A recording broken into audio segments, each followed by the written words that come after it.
Hello friends, this is a model of hydraulic excavator. To assemble this model we have used plywood, sunboard, syringe 8 numbers, pneumatic hose, fasteners. You can see here color liquid, any food color with water, and few material. Here we have used beads for demonstration purpose. Now let's see the working.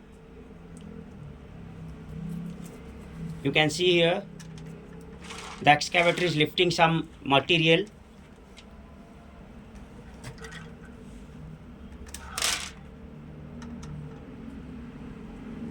You can see how by using hydraulic pressure it is lifting objects, and this is 4 step.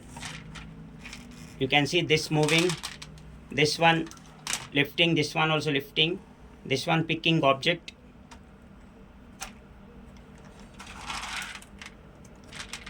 You can see how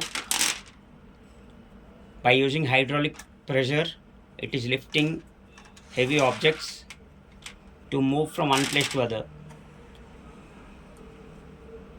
Thank you for watching the video. Please like, share and subscribe.